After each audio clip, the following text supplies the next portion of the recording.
Okay, તો આપણે જે છે એ આજના લેક્ચરમાં જોવાનું છે SF6 અણુનો ભૌમિતિક આકાર વિશે માહિતી આપો, વિસ્તૃત સંકરણ વિશે અથવા તો sp3d2 સંકરણ વિશે ટૂંક નોંધ લખો. sp3d સંકરણ યોગ્ય ઉદાહરણ આપી સમજાવો.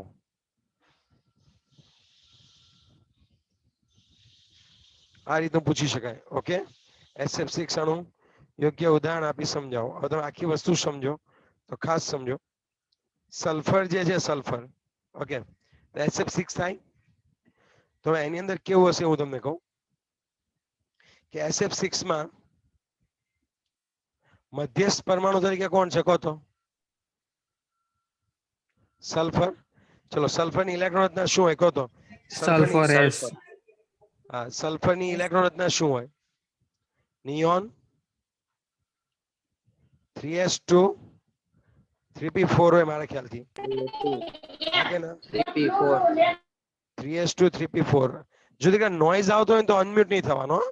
નેટ સરખું ના હોય, આજુબાજુમાં અવાજ આવતો હોય તો બધા ડિસ્ટર્બ થશે. પછી અને અહીંયા 3d0 હોય. 3d કક્ષકમાં ક્યાં હોય જ નહીં. હા કે ના? સમજ પડે છે? પછી શું થાય કે અહીંયા જો બે ઇલેક્ટ્રોન હોય, અહીંયા બે અયુગ્મિત હોય અને એક યુગ્મિત હોય. તો આને ઉત્તેજિત અવસ્થામાં શું થવાનું છે ખબર છે? એક ઇલેક્ટ્રોન જે અહીંનો હતો, જે યુગ્મિત ઇલેક્ટ્રોન હતો, એ ઉત્તેજિત થઈને ક્યાં ચાલ્યો જશે? 3d1 માં. હા કે ના? હું તમને સમજાવું. ચલો, બીજી સ્લાઇડ લેવી પડશે મારે તમને સમજાવવા માટે. ઓકે, તો સમજો સલ્ફર છે. કઈ રીતે આવશે દીકરાઓ? નિયોન. પછી કોણ આવે અહીંયા આગળ કહો તો? 3s 3p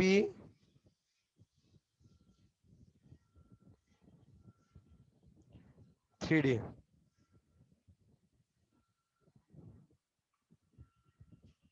સલ્ફરની અંદર 1 2 3 4 5 6 આ રીતનું હોય. સલ્ફરને ધારો કે આપણે ઉત્તેજિત કરીએ તો કેવું થાય કહો તો? 3s 3p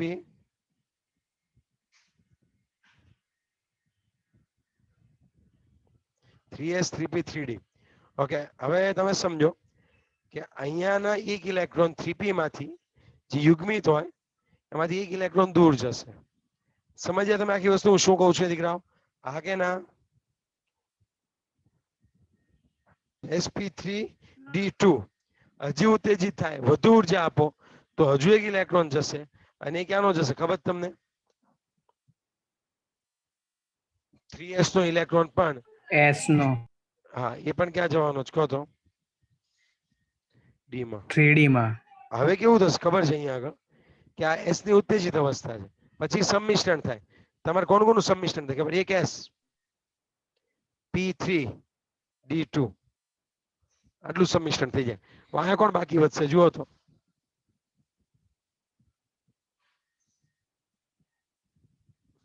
પાછળ કોણ બાકી વધશે? 3d. પણ આ કઈ ક્રિએટ થઈ? આ કેટલી ઉત્પન્ન થઈ કહો તો? sp3d2 કેટલી કક્ષક થાય ટોટલ કહો તો? 6. હવે તમે સમજો, આ 6 કક્ષક ઉત્પન્ન થાય તો 6 એ 6 માં શું હશે કહો તો? આ 6 ઇલેક્ટ્રોન છે તો 6 એ 6 માં એક અયુગ્મિત ઇલેક્ટ્રોન રહે કે ના રહે?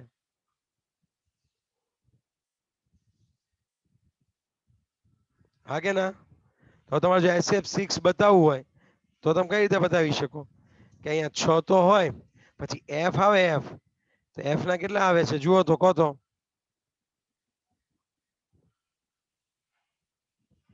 આવે. પણ આ 6 કક્ષકો એ આ સંકરણથી કઈ ઉત્પન્ન થાય? sp3d. કોઈ મને કહેશે કેવી રીતે ગોઠવાશે, ક્યાં ગોઠવાશે, કેવી રીતે ગોઠવાય? આ સલ્ફર છે એ 6 કક્ષકો કેવી રીતે ગોઠવાય કહો તો મને? એ 6 કક્ષકો કેવી રીતે ગોઠવાય? અષ્ટફલકીય રીતે આ ગોઠવાઈ જશે. પડી સમજ તમને? હા કે ના? Yes. આ કયું સંકરણ છે આ કહો તો? અને અષ્ટફલક એટલા માટે કહેવાય SP3D. કે અહીંયા આમ 4 હોય અને આ ઉપર હોય તો જો આ એક ફલક કહેવાય, એક બાજુ કહેવાય, આ બીજી બાજુ કહેવાય. સમજ પડે તમને? આ બીજી બાજુ કહેવાય, આ પેલી બાજુ કહેવાય. આ બાજુ જોઈએ, આ બાજુ ત્રીજી બાજુ કહેવાય. હા કે ના? અને વાયની બાજુ કઈ બાજુ કહેવાશે કહો તો? વાયની બાજુ કઈ કહેવાશે? ચોથી બાજુ કહેવાય. ઓકે, એટલે આ 1, આ 2, આ 3 અને આ 4. તો આ તમારું થઈ ગયું અષ્ટફલક, ઓક્ટાહેડ્રલ.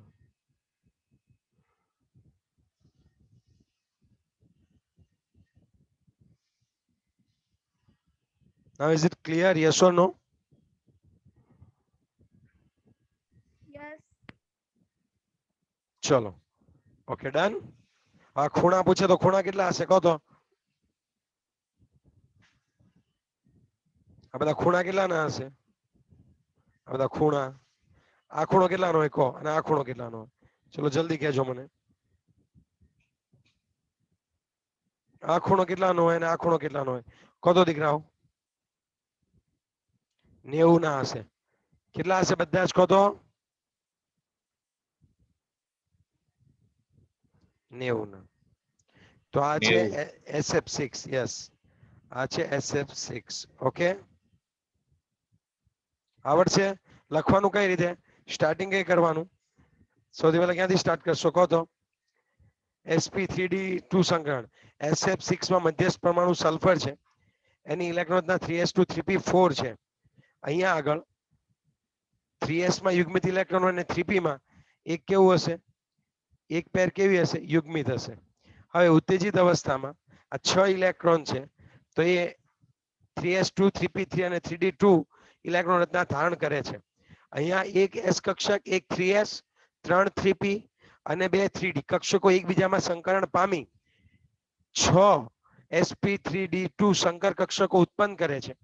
આ સંકર કક્ષકો ત્રિપરિમાણમાં અષ્ટફલકીય રીતે ગોઠવાય છે, જેમાં f પરમાણુની 2p કક્ષકનો ઇલેક્ટ્રોન દાખલ થતા ભાગીદારી દ્વારા SF6 બને છે અને અષ્ટફલકીય રચના નીચે મુજબ દર્શાવે છે. આ વાત થઈ.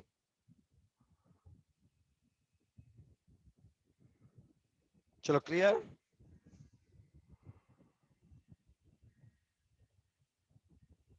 ચલો આટલી વસ્તુ ઓકે, ડન.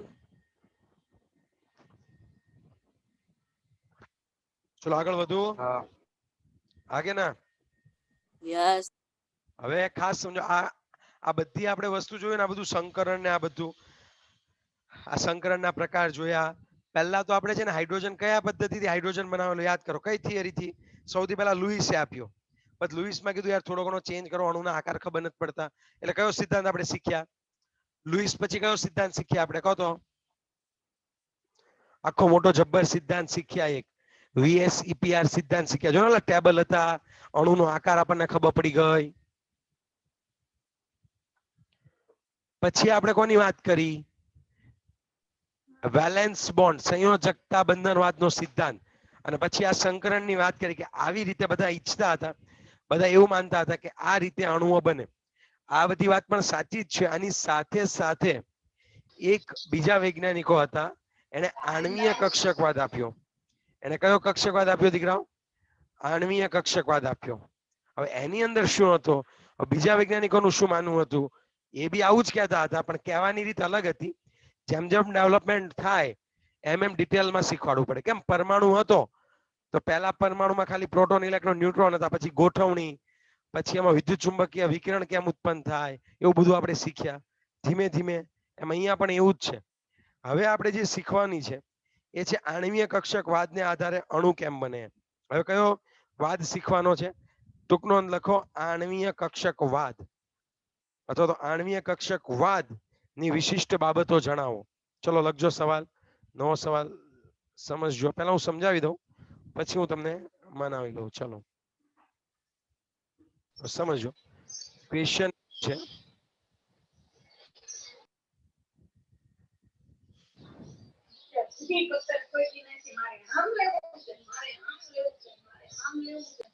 ઓકે, હવે તમે ખાસ સમજો. રિમૂવ કરી નાખ્યા છે, કૃષ્ણને રિમૂવ કરવો પડ્યો, સોરી. હવે ખાસ સમજો, ક્વેશ્ચન કંઈક એવો છે કે આણ્વીય કક્ષકવાદના આધારે આણ્વીય કક્ષકવાદની વિશિષ્ટ બાબતો જણાવો. હવે આપણે હવે છે ને એક બીજો વાદ લેવાનો છે. સંકરણ વાળો તો આપણે શીખી ગયા. હું તમને જે શીખવાડું એ બહુ મસ્ત સમજજો ખાસ. આણ્વીય કક્ષકવાદ હું કે, ધારો કે બે હાઇડ્રોજનના પરમાણુ છે, આ બંને હાઇડ્રોજનના પરમાણુ હોય, તમે ઇલેક્ટ્રોન કઈ કઈ કક્ષકમાં હશે કહો તો? બે હાઇડ્રોજનના પરમાણુ છે, તમે સમજો આખી વસ્તુ. આ બંને હાઇડ્રોજન પરમાણુ છે, તે બંનેના ઇલેક્ટ્રોન કઈ કક્ષકમાં હશે મને કહો તો? 1s. આ 1s કક્ષક કહું, 1s. અહીંયા હાઇડ્રોજનનો એ પરમાણુ કહું અને હાઇડ્રોજનનો બી પરમાણુ કહું, એટલે આને કહેવાય આણ્વીય કક્ષકવાદની થિયરી, મોલેક્યુલર ઓર્બિટલ થિયરી. હવે એમાં જે વૈજ્ઞાનિક છે મુલિકન અને ઝાફે, આરએસ મુલિકન અને હુન્ડ નામના વૈજ્ઞાનિકે સિદ્ધાંત આપેલો. કોણે કોણે? હુન્ડ અને મિલિકન. મિલિકન નથી, મુલિકન છે. ઓકે, એણે આ સિદ્ધાંત આપ્યો હતો. હવે એના મતે શું કે અણુ બનવો હોય તો પેલા કોણ નજીક આવે મને કહો તો? અણુ બનવો હોય તો કોણ નજીક આવે એકબીજાની? ચલો મને કહો. આ પરમાણુ હોય, જ્યારે પરમાણુ એકબીજાની નજીક આવે તે શામાં રૂપાંતરણ પામે? અણુમાં. હા કે ના? તો જેમ અહીંયા આગળ પરમાણુય કક્ષક હોય, પરમાણુય કક્ષક કઈ હોય? એસ, પી, ડી અને એફ. હા કે ના? અહીંયા આગળ પણ કઈ કઈ કક્ષક હોય પરમાણુમાં? એસ, પી, ડી, એફ. હાઇડ્રોજનમાં તો ખાલી કઈ હું લખું છું અત્યારે, ખાલી શીખવાડવા માટે હું કઈ લખું છું? 1s. એટલે એમનું કેવું એવું હતું, જેમ પરમાણુમાં પરમાણુય કક્ષક હોય, એમ જ્યારે અણુ બનવો હોય ને તો આ બંને પરમાણુ ભેગા આવે અને આ બંનેની 1s કક્ષક એકબીજામાં સંમિશ્રણ પામે. કેટલી પરમાણુય કક્ષક સંમિશ્રણ પામે જુઓ તો અહીંયા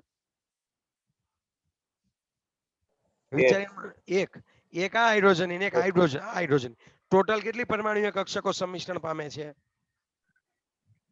2. હા, 2 સંમિશ્રણ પામે છે.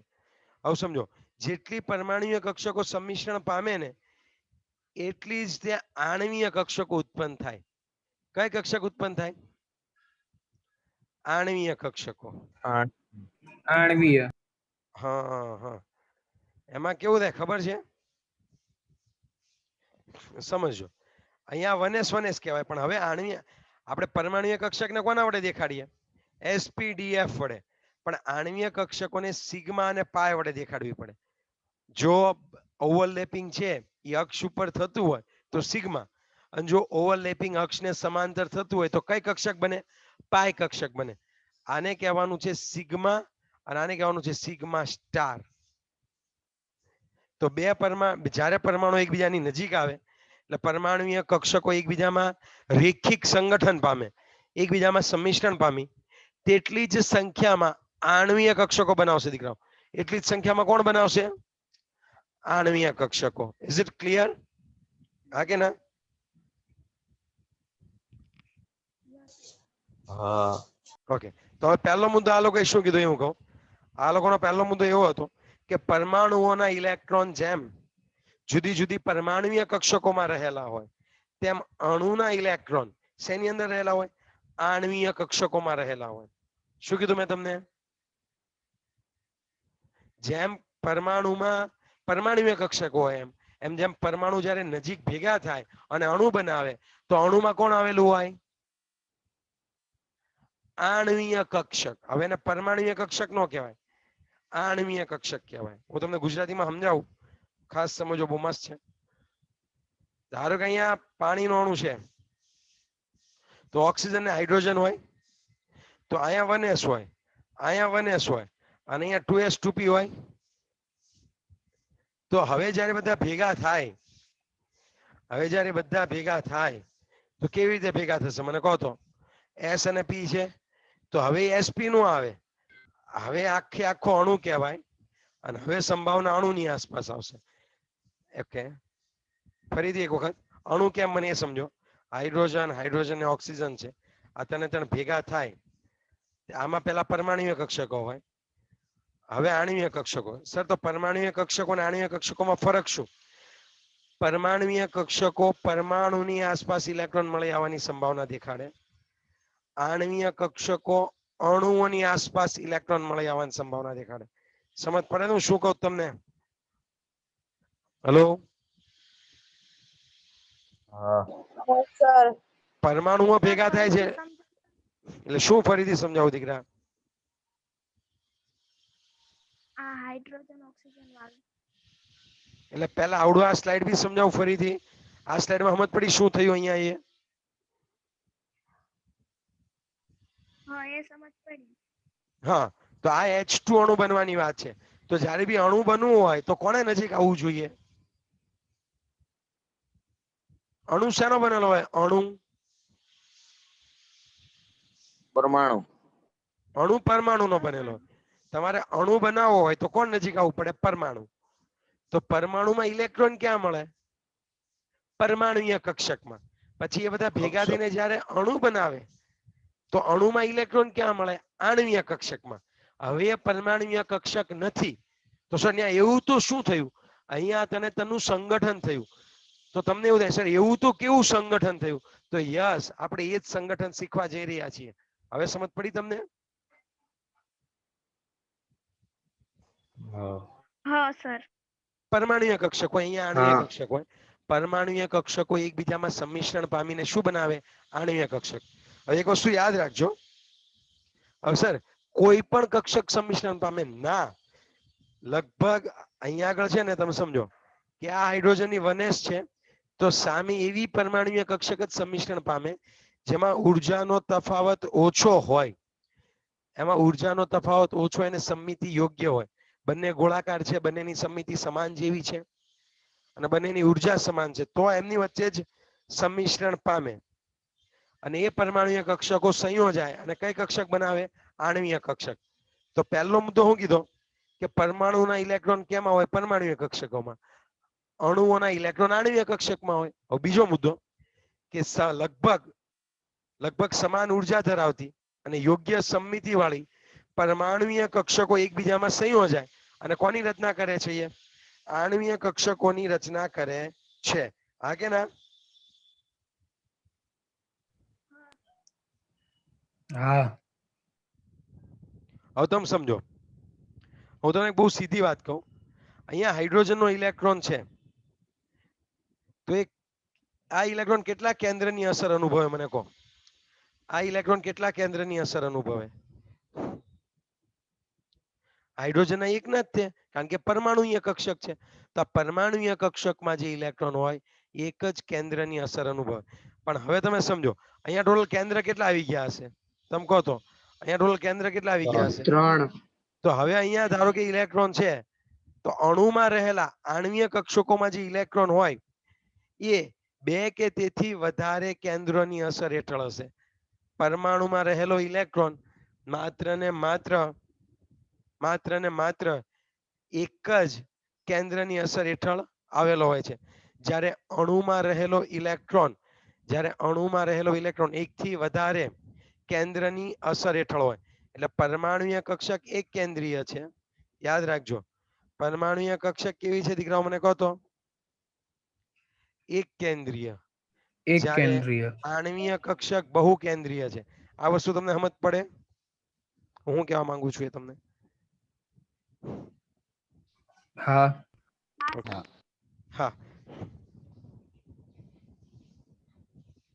હવે સમજો, જ્યારે બે કક્ષકો ભેગી થાય, બે પરમાણુય કક્ષકો ભેગી થાય તો તમે મને કહો તો, જ્યારે બે પરમાણુય કક્ષકો ભેગી થાય છે 1s તો અહીંયા આગળ કેટલી આણ્વીય કક્ષકો ઉત્પન્ન થશે? તેટલી સંખ્યામાં જ ઉત્પન્ન થશે. 2. પણ હવે હું બહાર કાઢી મૂકીશ દીકરા, સેટ પણ અનમ્યુટ થયા તો મીન્સ જે લોકો અવાજ આવે છે ને અનમ્યુટ થાય છે. હવે અહીંયા આગળ 2 આણ્વીય કક્ષક છે, આ બાજુ ઉર્જાનો એરો છે. તો હવે તમે સમજો કે અહીંયા મેં બે જે આણ્વીય કક્ષક દોરી, આ ઉર્જા જુઓ તમે, તો એક આણ્વીય કક્ષકની ઉર્જા, એકને કહેવાય બંધકારક આણ્વીય કક્ષક, આ સિગ્મા જે છે ને આને કહેવાય બંધકારક આણ્વીય કક્ષક,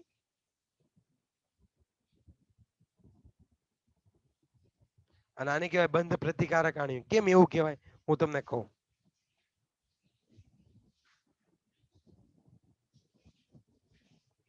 હવે તમે સમજો કે જ્યારે બે પરમાણ્વીય કક્ષકો એકબીજામાં સંમિશ્રણ પામે ત્યારે શું થાય છે મને કહો તો. જ્યારે બે કક્ષકો એકબીજામાં સંમિશ્રણ પામે ત્યારે બે આણ્વીય કક્ષકો ઉત્પન્ન કરે છે, જેમાં એક બંધકારક આણ્વીય કક્ષક છે અને એક કઈ છે બંધ પ્રતિકારક આણ્વીય કક્ષક. એના પછીનો મુદ્દો કે બંધ પ્રતિકારક આણ્વીય કક્ષક હોય ને એની ઉર્જા જુઓ તમે, પરમાણ્વીય કક્ષકો કરતા પણ કેવી હશે, આની ઉર્જા કેવી હશે, વધારે. જ્યારે બંધ પ્રતિકારક આણ્વીય કક્ષક છે તો એની ઉર્જા જે છે એ કેવી હશે, બંધ પરમાણ્વીય કક્ષકો કરતા પણ એની ઉર્જા કેવી હશે, ઓછી હશે. સમજ્યા તમે આખી વસ્તુ? હલો, બે બે બે આણ્વીય કક્ષક હા. બને, તમને ખબર જ છે ને ઉર્જાનો ક્યારેય સર્જન નથી થતું કે ઉર્જાનો નાશ નથી થતો. બે પરમાણ્વીય કક્ષક જ્યારે ભેગી થાય તો બે, એક બંધકારક આણ્વીય કક્ષક બને અને એક બંધ પ્રતિકારક આણ્વીય કક્ષક બને. ઓકે, હું કેમ એવું નામ આપું છું સમજજો. કે એમાં એવું હોય કે જે બંધકારક આણ્વીય કક્ષક હોય ને એની ઉર્જા ઓછી હોય, એટલે જો એમાં ઇલેક્ટ્રોન દાખલ થાય ને તો ઓછી ઉર્જા ધરાવે, તમારો અણુ ઓછી ઉર્જા ધરાવે તો એ વધુ સ્થાયી હોય. અને જો વધુ ઉર્જા વાળી કક્ષકોમાં દાખલ થાય ને તો સ્થાયીતા થોડીક ઘટે. સમજ્યા તમે આખી વસ્તુ? તો સ્થાયીતા થોડીક શું થવાની છે કહો તો મને? ઘટવાની છે. ફરીથી સમજાવું, ચલો આ બધું ભૂસીને ફરીથી સમજાવું છું. પહેલેથી મુદ્દા જે ચાલે યાદના તમે સમજો કે આ લોકોએ શું કીધું, જેમ પરમાણુની આસપાસ પરમાણુય કક્ષકો હોય એમ જ અણુની આસપાસ કોણ હોય કહો તો? કયો હોય? આણ્વીય કક્ષક હોય. બીજો મુદ્દો એ લોકોએ શું કીધું કે ભાઈ સમાન, લગભગ સમાન ઉર્જા અને કોણ વ્યવસ્થિત સમમિતિ વાળી કક્ષકો હોય એ સમમિતિ વાળી કક્ષકો સંયોજાય છે અને શું બનાવે, આણ્વીય કક્ષક બનાવે. પછીનો મુદ્દો તમે એવો જોયો કે પરમાણ્વીય કક્ષક હોય તો એક કેન્દ્રીય છે, આ કે ના? પરમાણ્વીય કક્ષક કેવી હોય દીકરાઓ? એક કેન્દ્રીય હોય. જ્યારે જ્યારે આણ્વીય કક્ષક કેવી હશે કહો તો? બહુ કેન્દ્રીય. બહુકેન્દ્રીય. હા. પછીનો મુદ્દો તમે શું કીધું કે ભાઈ અહીંયા આગળ જેટલી પરમાણ્વીય કક્ષકો, અહીંયા ઉર્જાનો એરો દોરીએ, જેટલી પરમાણ્વીય કક્ષકો એકબીજા સાથે સંમિશ્રણ પામે, બરાબર, અહીંયા આગળ હું આમ એરો બતાવી દઉં કે આ જે છે એ બધી પરમાણ્વીય કક્ષક થશે અને એ જ્યારે સંમિશ્રણ પામે, પરમાણ્વીય કક્ષક જ્યારે સંમિશ્રણ પામે તો જેટલી પરમાણ્વીય કક્ષક સંમિશ્રણ પામે એટલી જ કઈ કક્ષક ઉત્પન્ન કરવાના છે કહો તો? આણ્વીય કક્ષક. આણ્વીય કક્ષક. એમાં આણ્વીય કક્ષકમાં બે ભાગ હોય, એક બંધ પ્રતિકારક હોય અને એક બંધકારક હોય. ક્લિયર વસ્તુ? આ મુદ્દો પૂરો. પછી કહેવાનું કે બંધ પ્રતિકારક હોય ને એની, આ બંધ પ્રતિકારક એને સ્ટાર વડે દેખાડાય અને આને સાદા વડે દેખાડાય. સિગ્મા લખું ને એટલે બંધકારક, સિગ્મા સ્ટાર કરું ને એટલે બંધ પ્રતિકારક. આની ઉર્જા વધારે અને સ્થાયીતા ઓછી. આની ઉર્જા ઓછી, જો અહીંયા ઉર્જા છે, નીચેથી ઉપર જાય ને ઉર્જા વધે. આની ઉર્જા ઓછી છે, આની ઉર્જા તો પરમાણુ કરતા પણ ઓછી છે, એટલે આને બંધકારક આણ્વીય કક્ષક કહેવાય. બરાબર છે? અને આને બંધ પ્રતિકારક આણ્વીય કક્ષક કહેવાય. ક્લિયર વસ્તુ? હવે સાહેબ ઇલેક્ટ્રોન કેમ ભરવા? પરમાણુ કક્ષકમાં ઇલેક્ટ્રોન ભરતા આવડે ને તમને? એસપીડીએફ કયા નિયમને આધીન ભરાય કહો તો? ઇલેક્ટ્રોનની ગોઠવણી કયા નિયમને આધીન થાય? આઉબાઉ, પોલી અને હુન્ડના નિયમને આધીન થાય. એમ અણુમાં પણ એવું હોય કે અહીંયા પણ જો કેટલાક ઇલેક્ટ્રોન, ચલો ધારો કે હાઇડ્રોજનની વાત કરું તો એમાં કેટલા ઇલેક્ટ્રોન હોય? એક હાઇડ્રોજનમાં કેટલા ઇલેક્ટ્રોન હોય? એક. એક. બે હાઇડ્રોજનમાં કેટલા ઇલેક્ટ્રોન હોય? બે. 2 તો હવે H2 અણુ બને. ધારો કે હું H2 અણુ બનાવું, પાણીના અણુ જગ્યાએ હાઇડ્રોજનમાં એક ઇલેક્ટ્રોન હોય અને આ હાઇડ્રોજનમાં એક મ્યુટ થઈ જજો દીકરાઓ, નકર રિમૂવ થઈ જશો. હાઇડ્રોજનમાં એક એક ઇલેક્ટ્રોન છે, હા કે ના?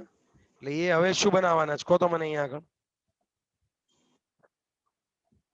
આમાં કેટલા ઇલેક્ટ્રોન હોય? એક. આમાં કેટલા ઇલેક્ટ્રોન હોય? એક. હવે આ H2 અણુમાં કેટલા ઇલેક્ટ્રોન હશે?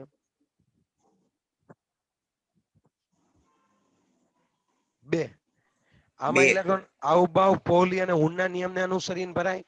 તો આણ્વીય કક્ષકોમાં પણ એવું કે નીચી ઉર્જા વાળો પહેલા ભરાય, 2 ઇલેક્ટ્રોન ભરાય જાય પછી વધારે ઉર્જામાં જવાનું. તો અણુમાંના ઇલેક્ટ્રોન પણ એ નિયમનું પાલન કરે છે. એટલે આપણે અહીંયા 2 ઇલેક્ટ્રોન હોય તો આણ્વીય કક્ષકોમાં પણ જ્યારે 2 ઇલેક્ટ્રોન ભરવાની વાત થાય તો પહેલા ઇલેક્ટ્રોન ક્યાં ભરશું કહો તો? પહેલા ઇલેક્ટ્રોન ક્યાં ભરશું? ઓછી ઉર્જા વાળી બંધ કારકમાં ભરશું. અને પછી ક્યાં ભરશું? બંધ પ્રતિકારકમાં. તમે સમજો, તમારા પરમાણુ કરતા તમારો જે અણુ બને છે એની ઉર્જા ઓછી છે. કેમ ઓછી? જુઓ તો ઇલેક્ટ્રોન ક્યાં છે? બંધકારક આણ્વીય કક્ષકમાં. અને એની ઉર્જા આજે 1s કરતા પણ ઓછી. દેખાય તમને આ ઉર્જા? હેલો, આ તમને આમ નીચું દેખાય છે? આ સીધી રેખા કરતા આમ નીચું દેખાય છે? કેમ મેં નીચું દોર્યું હશે મને કહો તો? કેમ મેં નીચું દોર્યું? કેમ કે એની ઉર્જા ઓછી છે એટલે. અને એમાં ઇલેક્ટ્રોન જાય તો હાઇડ્રોજન પરમાણુ કરતા પણ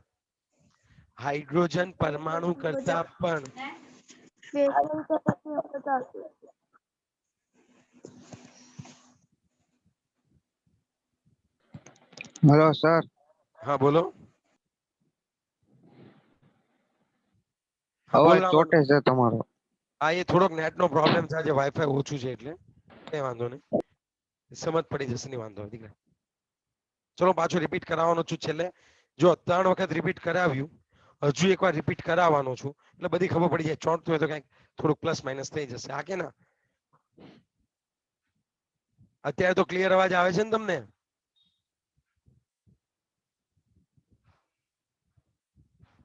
ઓકે.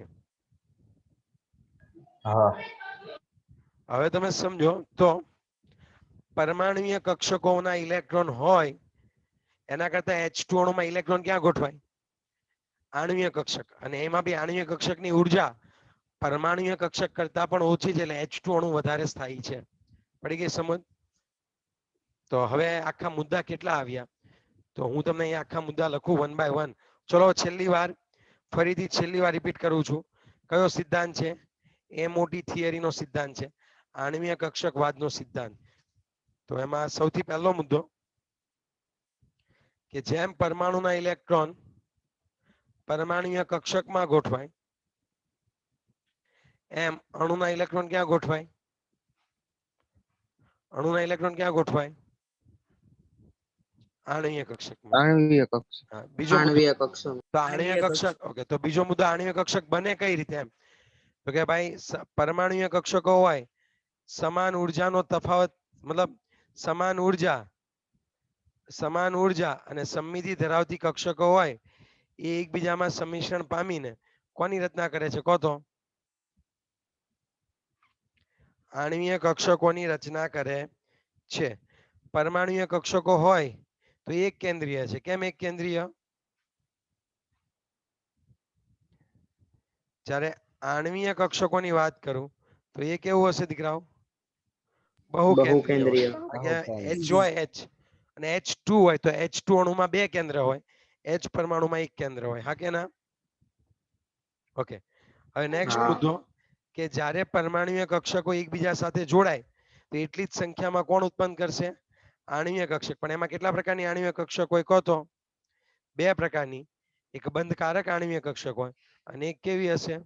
બંધ પ્રતિકારક આણ્વીય કક્ષક હોય. પછીનો મુદ્દો એવો લખવાનો કે હંમેશા બંધકારક આણ્વીય કક્ષક હોય એની ઉર્જા ઓછી હોય, એની સ્થાયીતા વધુ હોય, અને બંધ પ્રતિકારક આણ્વીય કક્ષકની ઉર્જા વધારે હોય અને એની સ્થાયીતા કેવી હશે દીકરાઓ? ઓછી હશે, હા કે ના? પછી છેલ્લે હું લખવાનું હા કે તો હવે આણ્વીય કક્ષકમાં ઇલેક્ટ્રોનની જે ગોઠવણી છે એ પણ કોના આધીન થશે કહો તો? આણ્વીય કક્ષકમાં ઇલેક્ટ્રોનની ગોઠવણી કોના આધીન થશે? આઉટબાઉફ, જેમ પરમાણ્વીય કક્ષકમાં તમે નિયમ પાળતા હતા ને, આઉટબાઉફ, પોલી અને હુનનો નિયમ, એવી જ રીતે જ્યારે તમારે આણ્વીય કક્ષકો ભરવાની થાય, આ કક્ષકો જ્યારે ભરવાની થાય તો મન ફાવે એમ નહીં ભરતા. કોના નિયમને તમે અનુસરશો? આઉબાઉ અને આઉટબાઉફ, ઊંડ. પોલી અને બાવ પાઉલી અને હું આ મુદ્દો લખવાનો. અને છેલ્લે એવો મુદ્દો લખવાનો કે પરમાણ્વીય કક્ષકને એની વ્યાખ્યા લખવાની કે પરમાણુની આસપાસ ઇલેક્ટ્રોન મળી આવવાની સંભાવના પરમાણ્વીય કક્ષકો દ્વારા મળે, જ્યારે અણુની આસપાસ ઇલેક્ટ્રોન મળી આવવાની સંભાવના આણ્વીય કક્ષકો દ્વારા પ્રાપ્ત થાય છે. આટલી વસ્તુ તમારે લખવી પડે. ક્લિયર? હા કે ના? હા હવે કઈ ડાઉટ હોય તો તમને કહો.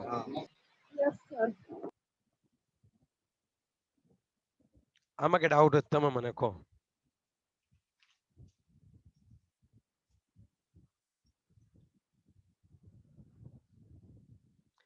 ચલો, આમાં કોઈ ડાઉટ? હવે ખાલી 7 મુદ્દા અડધી કલાકમાં ચલાવ્યા, 4 વાર રિવાઇઝ કરીને. શું કામ ચલાવ્યા હોય તમને ખબર પડી ગઈ હશે આટલું. ઓકે, ઇમ્પોર્ટન્ટ છે એટલા માટે. ખરેખર કરવાના જ છે આ બધા.